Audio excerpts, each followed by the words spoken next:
Hello, All how right, are we'll you? give everybody, we'll give them a few minutes to, they're still opening up the doors for everybody joining. So give us a few more minutes. Welcome to Power Hour. My name is Jennifer Roundtree with Universal Fibers. So while we're waiting for everybody to join the chat, we'll give them another maybe 2 more minutes to come on in. While we're waiting for a second, since today we're talking with Courtney Petruzzelli about unlocking your silent advantage and the psychology of color. It's going to be a great session, but since we're talking a little bit about color, if you have access to the chat while we're waiting, go ahead and type in the chats if you were a color or a paint swatch, what color would that be?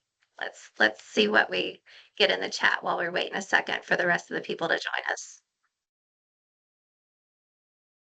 Ooh, aquamarine. Nice. Yellow. That's a fun person right there. Light blue. Sage.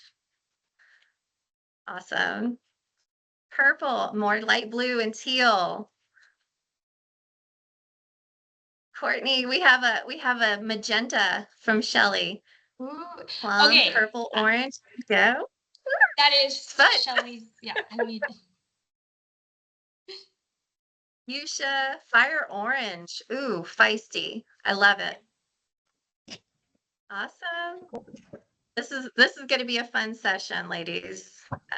Light green. Awesome. That's one of my favorite colors. Awesome. Okay. Give it 1 more minute. Ooh, Godiva chocolate brown. April. It is lunchtime. You're making me hungry. Yellow. Awesome. Yes, Renee, you'd be chocolate. And yes, it's a beautiful color. Yes, I agree. Awesome. Okay. All right. Do we think it's about time to get started? All right. We'll let other people filter in. Lavender. Ooh, pretty. beautiful. All right. So, welcome to Power Hour. Again, my name is Jennifer Roundtree. I'm with Universal Fibers. Um, if this is your first Power Hour, so glad that you can join us today. Today's session is about unlocking your silent advantage with Courtney Petruzzelli. So, today's session, if you're not familiar with Power Hour, or with Wi-Fi, Wi-Fi is Women in Floor Covering Industry. Um, Slide change, please. There we go. Wi-Fi's mission, we're actually a 501c3, which it's an educational nonprofit. That's what that means. So we've been around for a few years, but the mission is to attract, educate, and empower women in the flooring industry. Next slide, please. We're put together by a group of directors. All of these ladies that you see on your screen, they cross different segments from a plethora of different organizations that touch our industry. So it's a great mix of amazing women that chair our board and that run our programs for Wi-Fi. Thank you, ladies. Go ahead, Maddie. I'm part of the professional development committee. The Wi-Fi's are actually kind of sort of thought up by this committee. We have plenty of different committees in Wi-Fi that you can be a part of if you are interested in joining a committee. You can email us through the website or let myself or any person that you might have heard of Wi-Fi through let us know. But this Power Hour is brought to you by the Professional Development Committee, who are listed on your screen right now. Thank you to our corporate friends and donors. So I mentioned at the beginning, we're a 501c3 organization. All of these organizations that are listed on this slide are corporate friends and donors for Wi-Fi. We also have individual donors that make all of the programs and activities and sessions possible, including different scholarship programs, stuff like that. So thank you to all of you who make this possible. Uh, I mentioned programs. So one of the programs that I'm actually a co-chair with Allison, I think she is on. But yes, Allison. Hi, Allison. We co-chair the mentoring program. This year is actually our fourth cohort for our program for mentoring program. We have 55 people participating right now. It's almost wrapped up. It's actually wrapping up this month. But we have our next cohort that's going to be kicking off early next year around January, February. So if you are interested, it is a great program. It's peer to peer, and it's a great way to connect with somebody else in the industry. You will learn something and take it with you and pass it on. But visit us on the website if you're interested in joining our next cohort for next year. Another great program that is amazing is our scholarship program. So this year we've actually been able to award a total of $30,000 for different types of scholarships that that Wi-Fi's passed out or awarded for both post-secondary and continuing education programs and certificates. They're going to start another round of applications for submissions for scholarships again. Will start in January, but you can visit our website to find out more about that as well. Upcoming events. I mentioned we have a lot of different stuff. This is the Power Hour. We have our next Power Hour next month on October 22nd about the Wild Advantage. So you could scan the QR code that's on your screen if you'd like to follow us. We're on socials as well as on the website, womeninflooring.org, to find out about our upcoming events and to register for them, which you've probably registered for this one through that website as well. We have some in-person events coming up in Chicago on November 6th. This is Rise and Thrive Breakfast. We have several events that happen in 2026 and starting even as early as January, TICE, all of those events will have some kind of presence and meetups. So check out our website, find out what's coming up. And I mentioned this is a power hour. So where you probably were registered through our website, it would be under the Get Involved tab, and you can find out more about those upcoming power hours that are scheduled, the one in October 22nd that I mentioned, as well as the one that's going to be coming up in November. We also have a library of resources on the same page with past recordings and information blog pieces about previous power hours that we've hosted. So visit us on the website. And again, so I'm very proud to kind of finally get to the meat of this session. So today's session is about unlocking your silent advantage, the psychology of color with Courtney Petruzzelli. So Courtney brings decades-long career in film, television, and design that spans commercial and residential interiors, flooring, and the entertainment industry. She's seen firsthand how color can shape perception and believes that it's more than a design choice, it's actually an architecture of emotion. Earlier this year, Courtney and her husband Grant acquired Commercial Flooring Services, which is a StarNet commercial flooring contractor in Huntsville, Alabama. It's in partnership with Universal Metro. After relocating from California to the Southeast 4 years ago, they now live just outside of Atlanta, where many of you may be joining from, where they are raising two children of their own.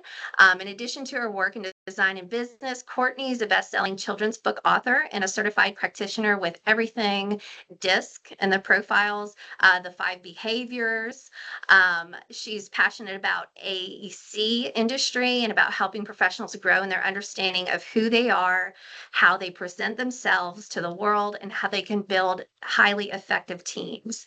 In today's session, Courtney will guide female professionals like us through the psychology of color and how understanding your personal palette can transform the way you're perceived in the marketplace.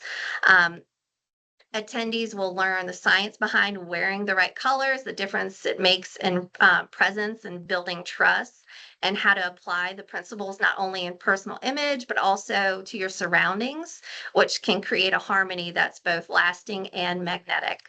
So please welcome Courtney Petruzzelli.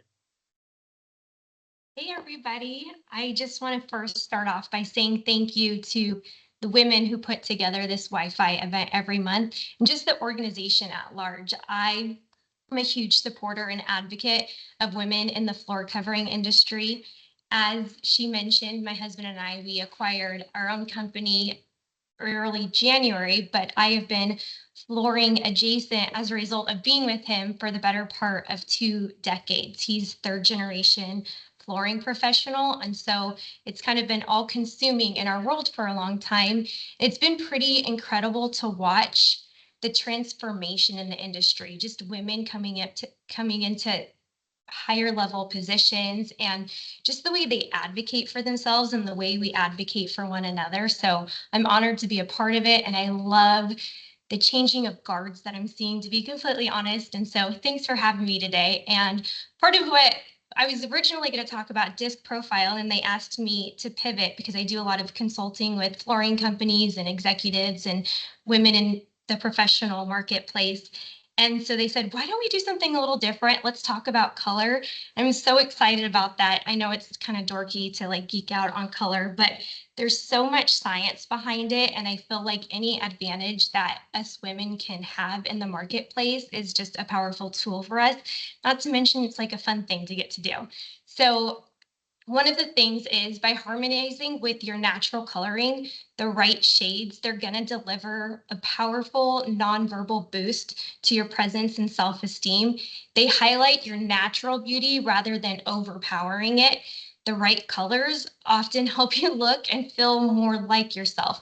And that's interesting because I think so many of the time we tend to kind of hide in like our neutral colors. I know I was guilty of this for a long time earlier in my career when I was young and I wanted to kind of be taken more seriously as an entrepreneur. I would hide in my black constantly. But the difference is when we wear our right colors, it actually enhances our professional appearance. So using a strategic use of color is going to help improve that professional image. For example, when we wear navy blue or a certain shade of blue, it's going to project credibility and dependability, making it a really good choice for interviews or important meetings. And so part of what I'm going to go through today is kind of learning what colors are best in what scenarios and the whys behind it. So the most amazing part, I think this is going to be my favorite part of the presentation probably, is how color actually influences others subconsciously. It is the most powerful psychological tool that affects mood and perception in others. So people actually chemically react to our color cues. So wearing our ideal shades can make us seem more approachable, more poised, more confident, more trustworthy, which I mean, I think that's an important thing in the marketplace. So let's go into the science. So I think a lot of us have studied color theory when we were in design school, or we all work in flooring, so we know a lot about what color theory means psychologically. But I think what's interesting is most of us are never taught what wearing the right colors does. So the color in the brain, why we see, feel, and respond to color. So what happens is light and wavelengths, they enter our eyes. So objects don't technically have color, they simply reflect certain wavelengths of light. For example, if let's say Whitney's wearing a red dress, the colors are going to reflect a long wavelength and then it absorbs everything else.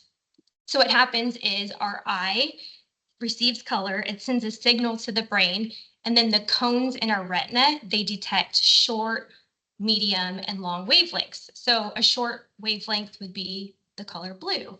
A medium wavelength is the color green. A long wavelength is the color red. So what happens is this is sent to our visual cortex.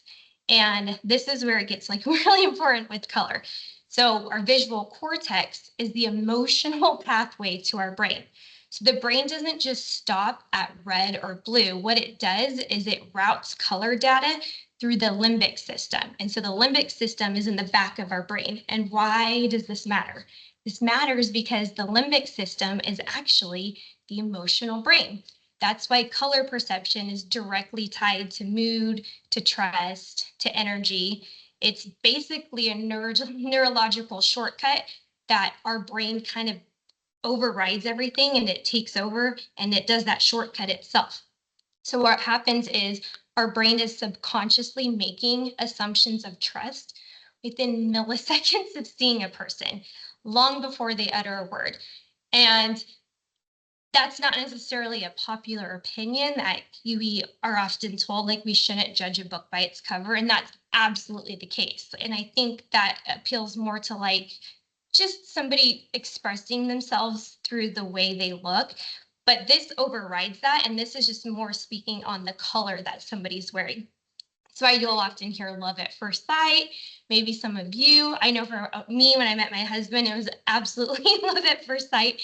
And interestingly enough, we did his colors like years and years ago. And I was like, you were wearing your colors. That's why I automatically trusted you. So what happens is the halo effect. If we look vibrant in our colors, then people are unconsciously going to assign those positive traits to us, the confidence, the competence, that trustworthiness.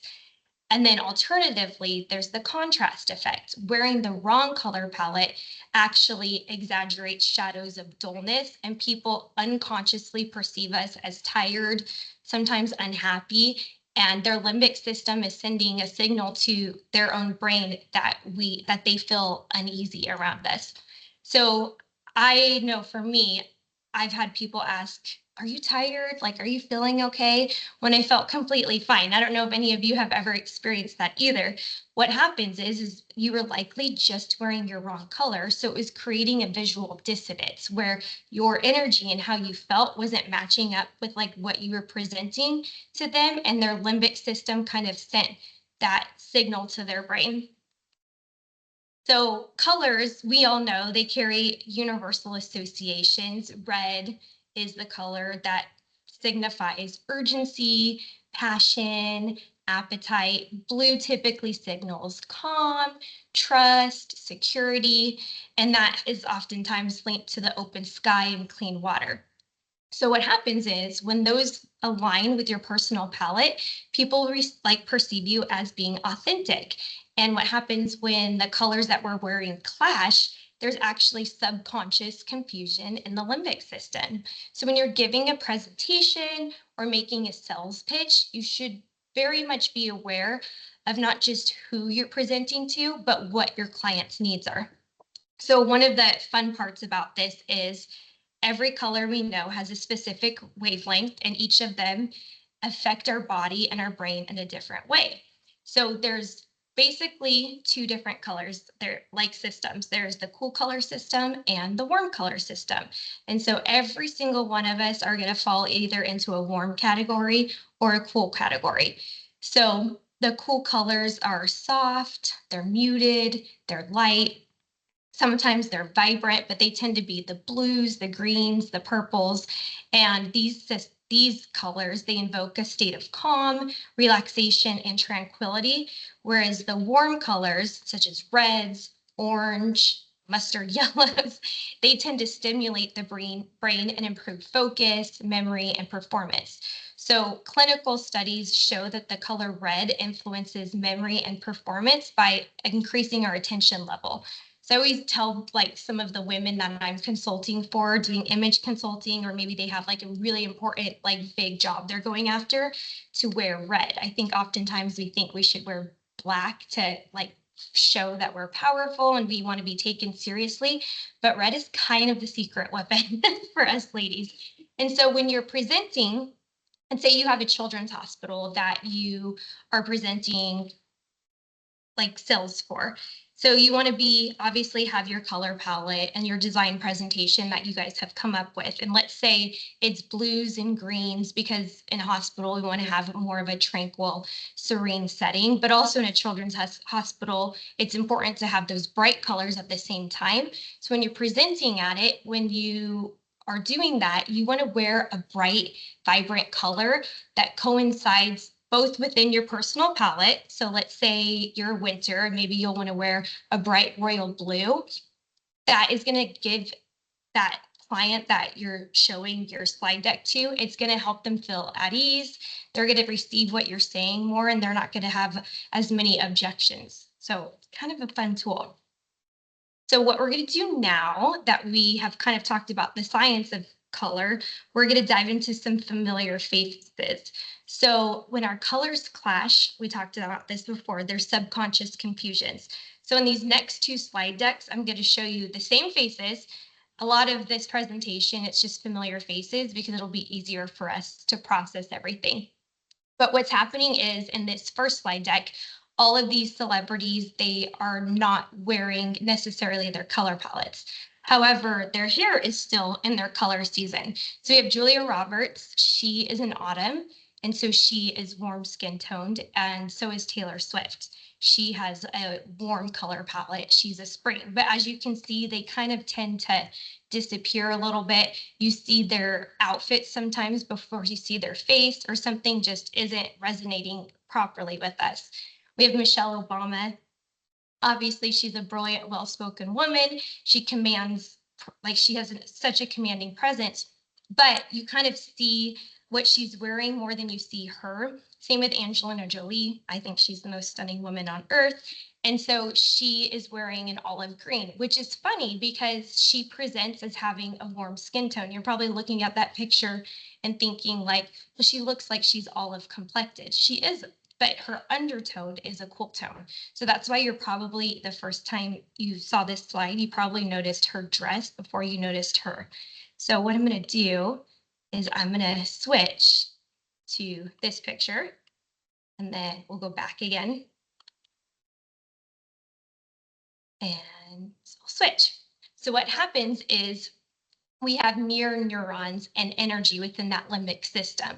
So right now in this slide, we're seeing these celebrities, they're in their harmonious colors.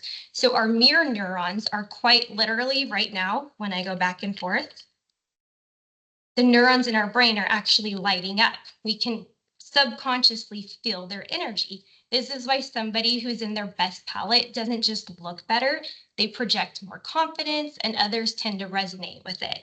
There's amazing books on the study of color on the brain. Probably one of my favorite ones, and I'll put this in the notes or send an email to Wi-Fi after if you guys are interested in studying this, but it's Daniel Kahneman's The Concept of Cognitive Ease and how color plays the largest role on cognitive ease in the brain. So our brain, it likes things that are easy to process. And this is the same universally, whether it's in a design presentation or a project that we're working on, and also in the colors that we're wearing. So the right colors, they produce a smooth processing in our brain. And so that's why we automatically relax, we trust, we start to connect. And then the wrong colors, they create that cognitive dissonance. And this is where our brains have to kind of work overtime to reconcile what we see. And we subconsciously start to like pull away from somebody without even realizing why. Ironically, every single person in these photos, they're actually years older in the second slide. However, our brain, it might likely be trying to tell us, well, they look like that because they're younger and so they look more vibrant. It's not the case. There's at least a 5-year difference between the two slides, which is interesting, right? But our brain is creating that bias toward them because it's at ease right now. Pretty cool, right? So we'll go back one more time so you can kind of see what those brain neurons are doing. A lot of us, we are in sales roles, obviously. So when we are asking for the order, imagine how much more powerful it is when somebody's brain is receiving and lighting up that halo effect. We're overcoming subconscious objections without even having to utter a word. That's when our colors start to work for us. So right there is how you discovered your silent advantage. I want to stop for a second and see if any of you have any quick questions before we dive in a little bit deeper and talk about our personal colors and what it all means. Anybody have any questions? Are we good? We did have one hand that was raised early on, by Kathleen Cloud. And then we have another one typed in the chat. Kathleen, if you want to unmute, you can ask your question, or we might have already covered it, or we might be Yeah, getting to I that. think you already covered it. Hi, Courtney, you're doing awesome. So Thanks, thank you. You already Kathy. covered it. All right. Okay. And then we do have another question in the chat, by Karen. How do you determine if you're an autumn or a spring? So I think that that might be coming up as It's well. going to So, be coming up, and it's actually tricky, and we're going to play a game a little bit later so that as you guys are starting to learn this, maybe you'll start to notice it within yourselves and others. So we'll get into it, I promise. all right.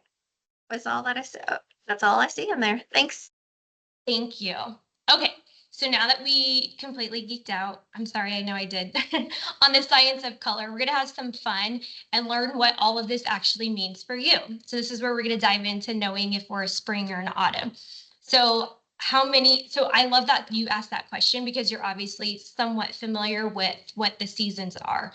So I think a lot of us may be becoming more familiar. Ironically, this has been around since the 80s. So I actually got my degree in color theory almost 20 years ago.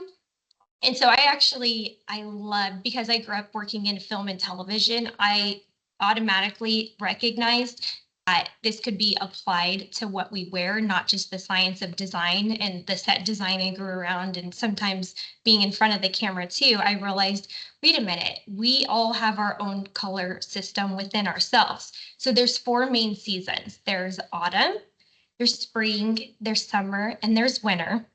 So autumns, they have a warm and a rich undertone. So the colors they look best in are deep, earthy, cozy colors. And then we have springs, and it is a little bit tricky to tell them apart. So springs, they also have that same undertone, but the undertone appears to be more bright. It's not as grounded. And so fresh, light, playful colors look better on a spring. Then we have summers in winter. So they are all cool tones.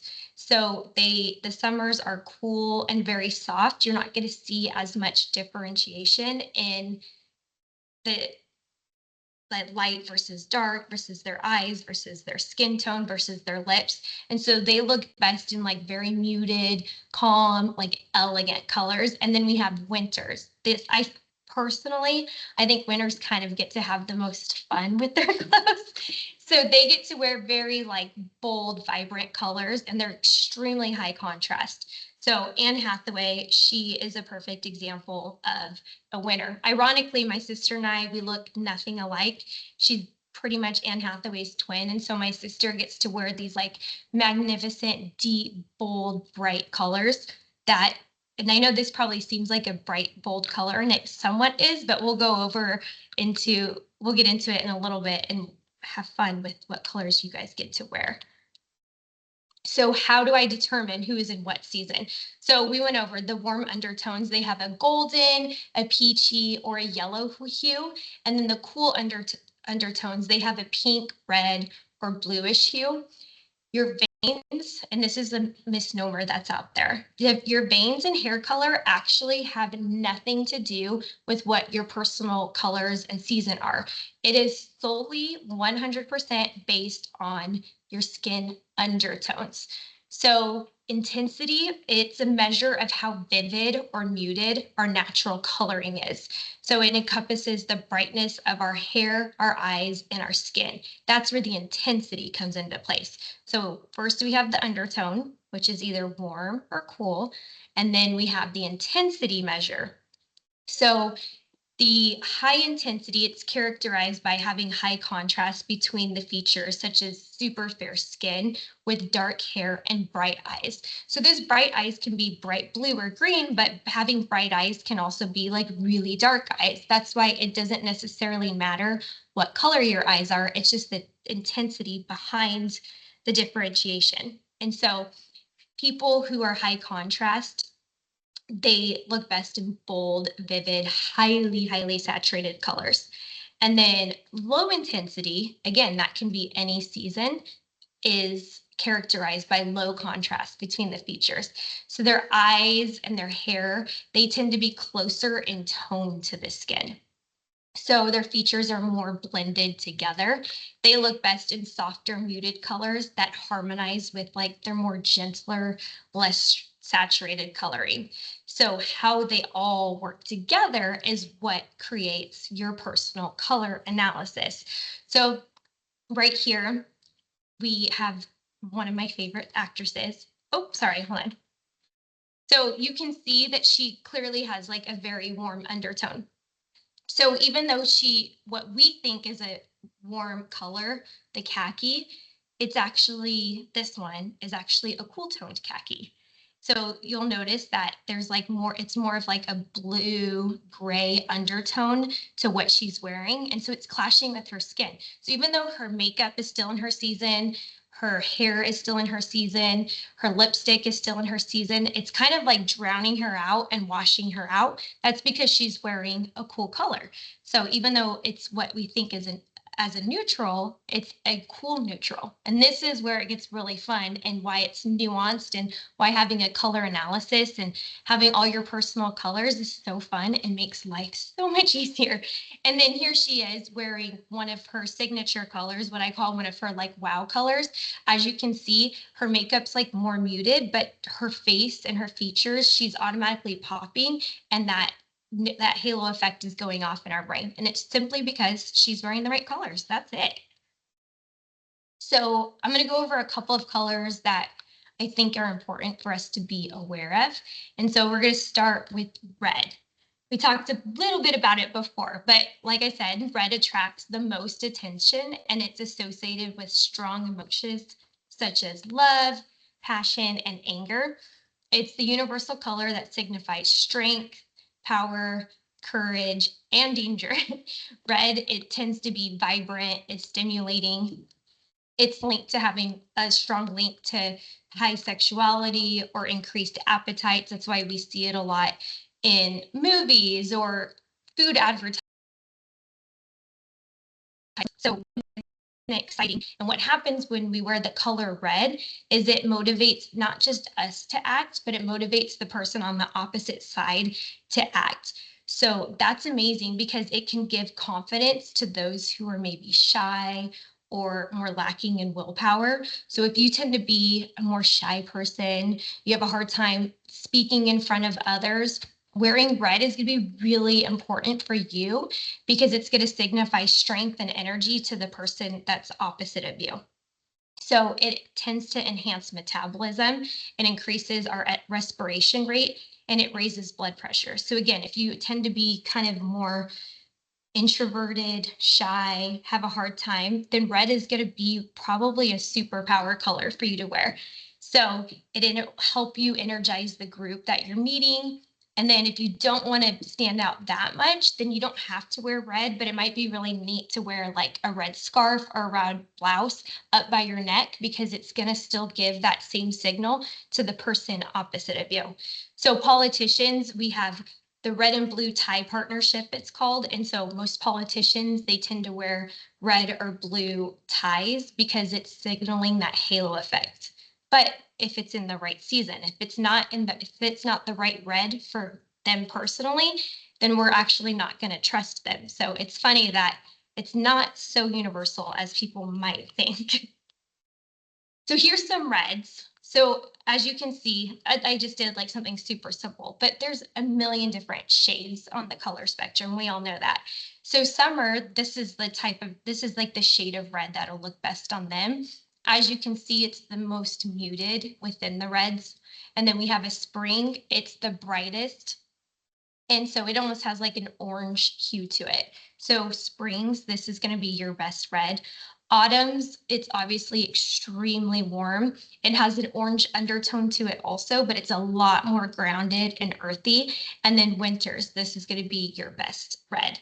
Red is what I call the universal color. Everybody, if they're wearing their red, they look absolutely striking. So if you have like an important event to go to, or you might be somewhere where you're going to have to be photographed a lot, wear one of your best reds. You'll be amazed at what that can do for your confidence. Okay, blue. So blue is another one that we tend to wear to kind of show that we are to be taken seriously, especially as women. It's associated with a soothing, tranquil atmosphere.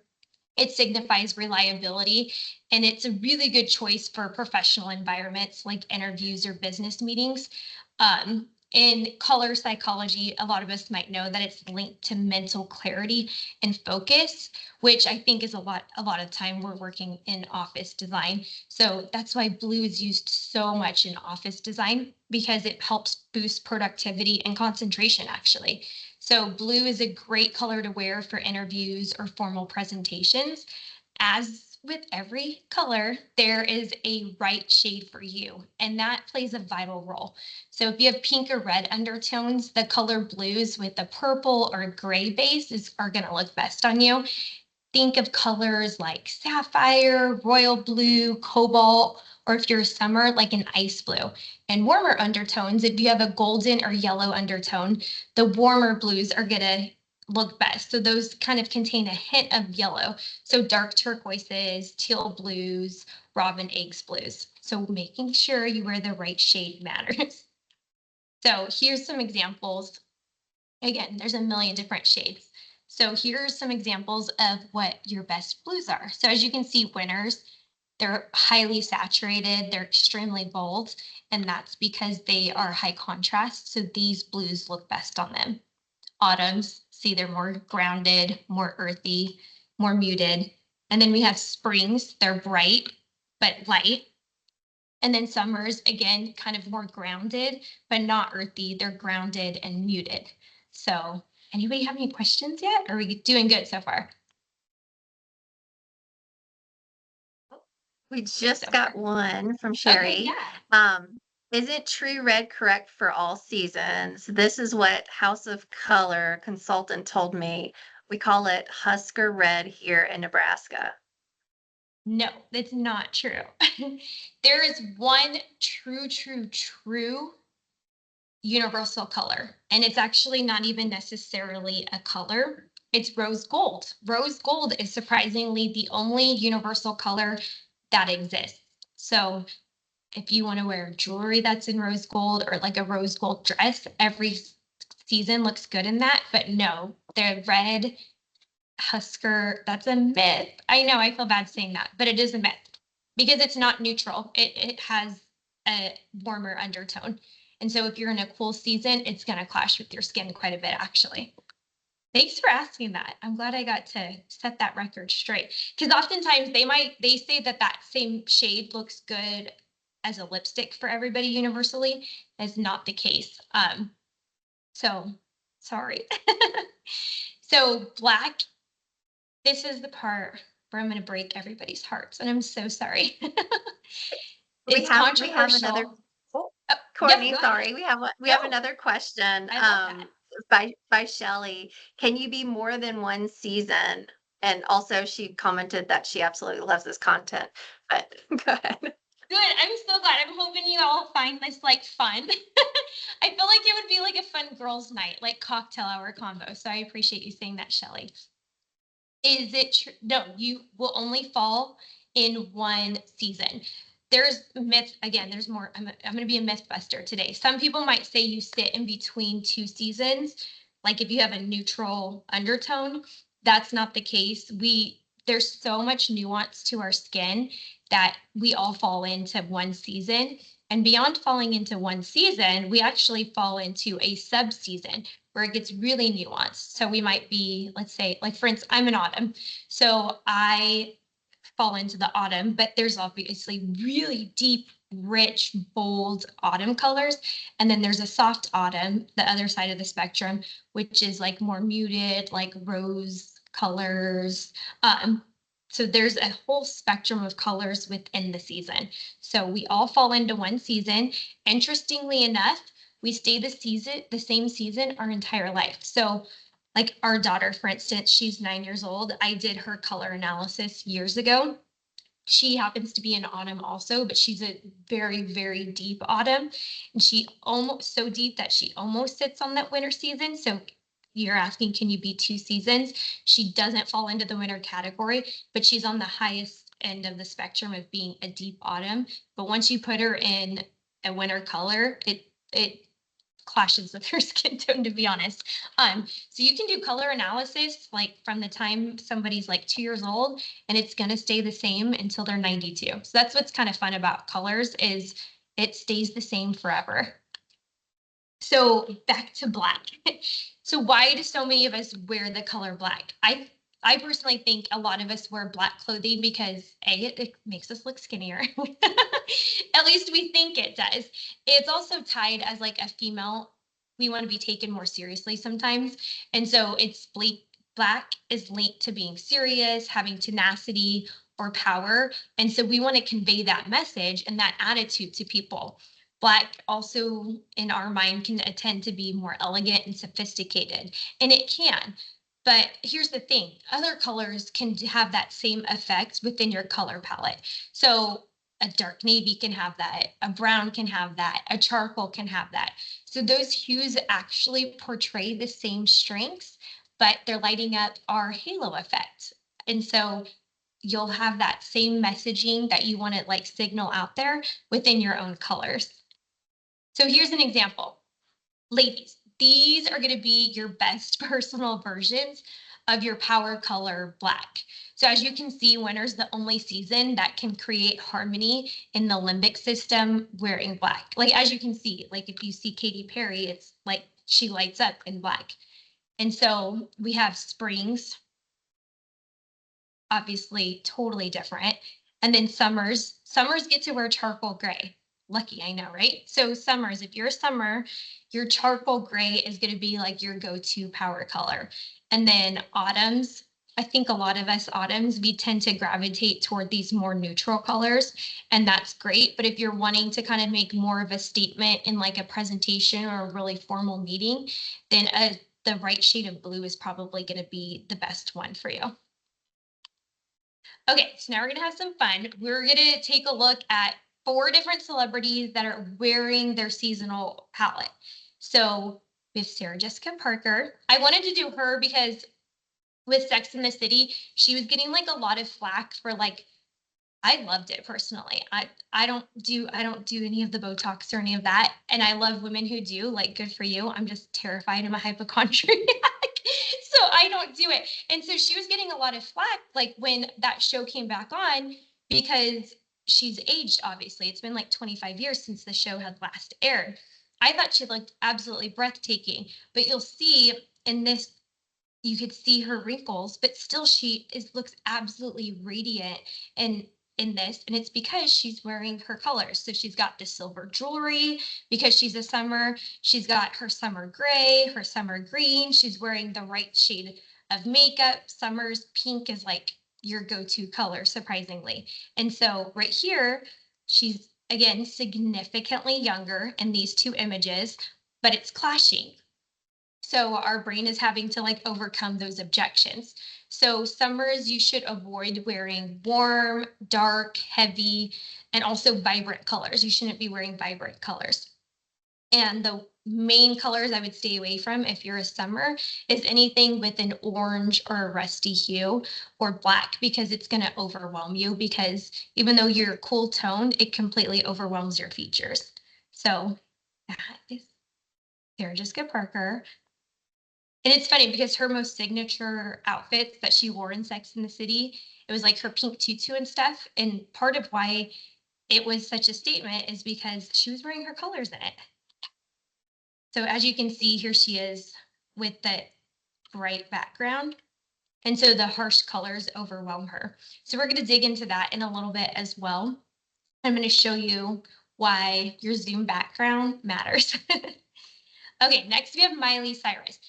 This is a tricky one. She almost never, ever, ever, ever wears her color palette. So it's actually almost impossible for me to find something that was showing her in her color palette, which is why I kind of wanted to do this to show you guys. And it goes to show how many of us are the same way. I think the majority of us are probably have been walking around for decades in the wrong color palette. And so learning this today, it's going to kind of flip your world upside down in the best, most fun way. So spring fresh and golden colors. So think like corals, warm aquas, and surprisingly soft yellows. So if you put a spring in a gray or a black, they often look washed out. So Miley Cyrus, she typically has like really warm hair, which is great because she is in a warm season as a spring, but she has like deep, dark autumn hair. So she's actually a natural blonde, which is fine. You don't have to have your natural hair color. But I kind of wanted to show this picture of her with her cute little space buns and bright lipstick because I want to show that you can still be yourself and be funky and shine and show up authentically while still wearing your colors. And then I love this image of her because I just think you just see her. She just is radiating through her colors. Okay, now we have the Queen Bee Beyonce, Miss Cowboy Carter. So lately you'll notice she's almost never again in her color palette. Whereas early in her career, I want to say when I go through her images, I'd say 95% of the time she was actually wearing her color palette, which I found really fascinating because most people don't do that. And early in her career, she did it like all the time. As my daughter would say, her wearing like her icy blonde hair and white shirts, it's just not the vibe. It doesn't like match with her. So gold jewelry, it tends to look the most harmonious when we are a warm color palette season. And so that's why she shines so much in like those gold metallics. And again, the background, it matters. So this is like one of her best colors.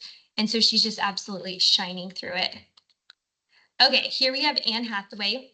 She too is another one that's really hard to find in her color palette, which is ironic because we all would love to be able to shine in black the way she does.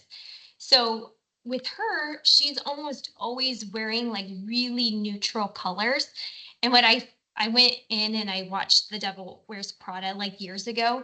And so when she makes that transition, when she's working for Vogue, she, before was like more muted, more grounded, more earthy in her color palette, but she wasn't taken as seriously at Vogue. And then when her character transitioned and like really came into herself, what happened is that the creators of the movie, they put her in her color palette. So that would be like if you guys want to watch a fun movie this weekend, watch The Devil Wears Prada, and you're gonna notice like, oh my gosh, look at Courtney was right. She's wearing her color palette, and then all of a sudden, everybody started taking her more seriously. It wasn't that she was just doing a good job; it's that she was radiating confidence and lighting up that limbic system of the brain. So all winters, they're cool toned, and true winters are the coolest. So they wear like the iciest versions of colors. So think like super, super soft blues, whites. They look incredible in whites. And also clear, bright, crisp colors like the black and the royal blue. Okay, now that we've seen some examples, let's see if you personally can start spotting some of the color palettes.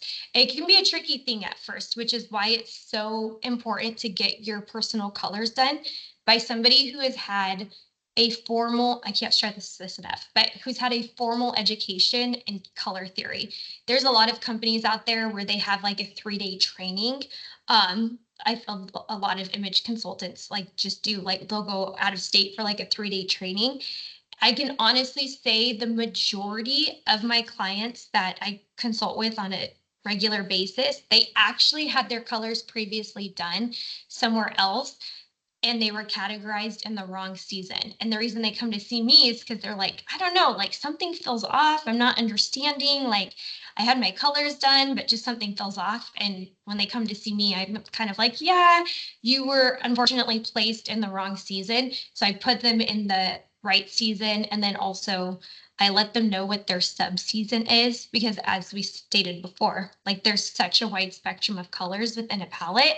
And so they get 75 colors, which is a lot, even though it seems like overwhelming. It's not, because if you go shopping, imagine how many different shades of blue there are. So it's important that you guys have a plethora of options. And then they get 25 seasons in or 25 colors in their sub season. And those are kind of like their wow colors, the colors they look the best in. Okay, so back to Kerry Washington. I love her. I think she's absolutely gorgeous. She, most of the time, in both her roles on television and in film, and also in person on the red carpet, she tends to dress in neutrals like most of us do. She typically wears cool tone makeup. Do we think that this is her color palette? Yes or no? And if you don't think it's her color palette, I want to see how many of you guys can guess her color palette correctly. So what do we think? I Is don't have she anybody answering right at the moment, but let's see if do we have okay? anybody? Raise your hand if you can virtually press the. Oh, we have a couple answers now. Okay. We have 2 autumns, 1 Mhm. spring. Okay. Let's see. That's all we got right now. Perfect. No. Oh, and there's another person that says no, she's an autumn. Oh, Yes, she's uh, a oh, spring. So whoever got this spring. spring right, write their name down because they get a free color consultation and analysis with Oh, me. the first person was Whitney Legate. Yay, Whitney! Whitney! Oh my gosh. Okay. I will be doing your color analysis for you, Whitney. So yes, she's a spring and she's a bright spring at that, which I wanted to show her because it's such a surprising answer, I think, a lot of the time. So as you can see, here she is, it actually wearing her color palette. So I'll go back so you can spot the difference. So not in her palette and then in her palette. So you kind of see her, that like you go, your eye automatically gravitates towards her and you see her and her face and everything she's wearing before. Whereas this, your brain kind of has to work overtime to see her through everything. And this, she just automatically comes through.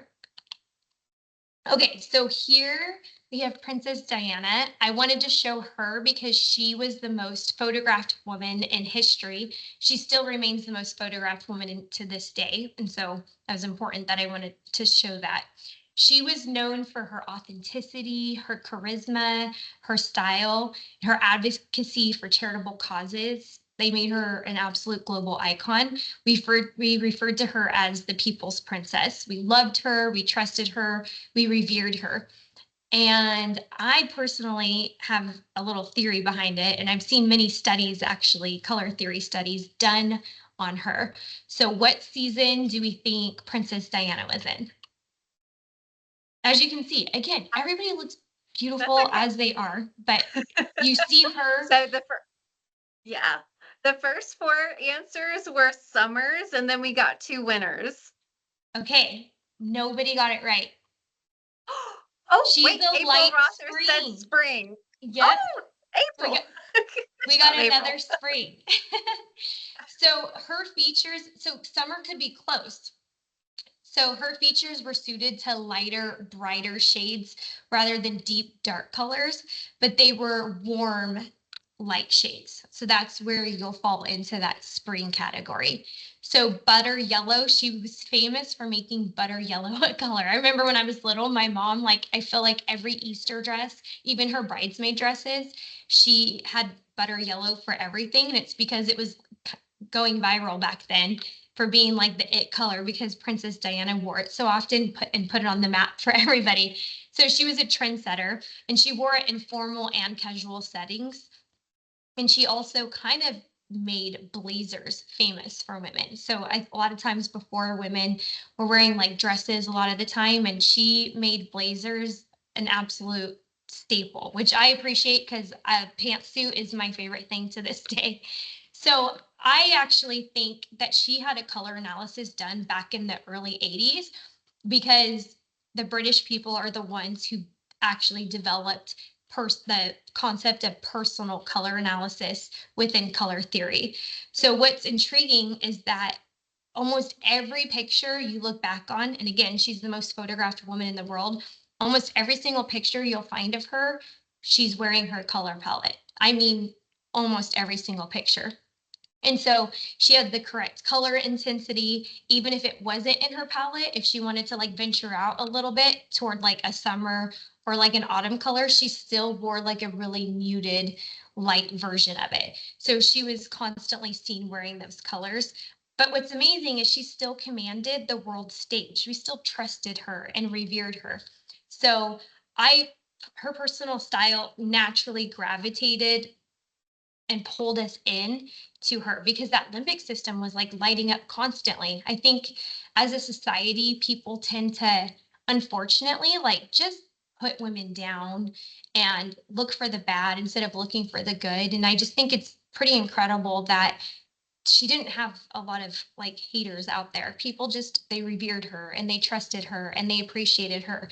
And she showed up like what she was extremely feminine, and we still took her just as seriously as we took anybody else who wasn't that way. And so I just think it's important that we show up as our authentic self, and it just makes a difference. We feel more confident. It's so much better for our mental health, actually. So that's one of the parts that I'm the most passionate about when I do a color analysis for somebody is when we are in our personal palette, we have to get ready in the morning. We might accidentally like pass by a mirror and like have to fix something up. So what happens is when we look at ourselves in the mirror, we light up our own limbic system far more than even the person we're standing across from. And so when you're wearing the right colors, it makes a huge difference in your mental health. You just, like I said, you're showing up as your authentic self. You're taking ownership of it, and that brain is liking what it's seeing. And so it's signaling really positive neurons to you, and it makes a difference. So if you have like a favorite robe you get ready in the morning, if it's like an old black robe or an old white robe, get rid of it and get a robe that's in your color palette. It's going to make a huge difference in the way you show up in the morning for yourself and start your day. So now we're going to focus on you. We got the spring, the summer, the autumns, and the winters. And so I want to just real quickly, when we have like another minute, is I want to dive into personal branding. So please align your personal branding with your personal palette. So you want to make sure that your branding colors are also flattering to your personal coloring. And the reason why is this is going to create an authentic and consistent visual identity. And that part of that is your brand identity. So select a dominant color for your LinkedIn profile banner or your logo, your website, your resume, social media, business cards, all of that. It makes like a huge difference. And then you also want to have a secondary color. So an accent color that adds visual interest and complements your primary brand colors. And you want to apply it consistently. So you want to use that palette through everything you do in a professional setting, whether it be your pitch decks, like I said, your business cards, and you want to have color harmony. So you want to make sure all of those colors work really well together and create a cohesive, streamlined look across all of your platforms. This includes your Zoom background. So you want, whether it's an actual background in your office or it's a Zoom background, pick a background that's in your color palette. And then maybe it's your office. Maybe you have to do a lot of meetings in your office. You want to paint your office walls in a color that is in your season, because again, you're going to automatically instill trust and people will be at ease when they're meeting with you guys. And your bedroom, if you want to look and feel your best in your bedroom or your bathroom, do it in one of your colors. It's pretty fun. So I just want to thank you guys for having fun with us on this like color journey. If any of you have any questions, but like I have my LinkedIn right there, you can feel free to like shoot me an email. The QR code links to my webpage, just the landing page to make an appointment. If you want to just have a quick consultation before booking an appointment. So this is the image consulting side of what I do with consulting. So I work with a lot of leadership and companies about culture and disc profiles. This is just the fun part. It's all those, we focus on who we are inside, which is what matters most. And then this is how we end a lot of those workshops, is focusing on who we are on the outside too, and showing up and presenting ourselves in the right way, physically, not just mentally and emotionally. So thanks, guys. I appreciate it. Wow. Thank you so much, Courtney. That was awesome. I love that type of content. I know we're getting a couple of comments, and Melissa said, I see an office makeover in my future. Good. So, have fun with it. But thank you everyone for joining us. I know we're right up at 1 o'clock right now. if you can, and if you would like to fill out a survey, I know that this session, I believe, I thought it was fantastic. Go ahead and scan the QR code or visit us on the website. If you do, give us your feedback about it. We use all of this feedback with our professional development committee to try to find additional content for upcoming Power Hour. So this is great. But thank you for joining us. If you have any questions for Courtney, she had her information on there as well. And thank you all again. Y'all have a great day. Thank you, everybody. Bye. Bye.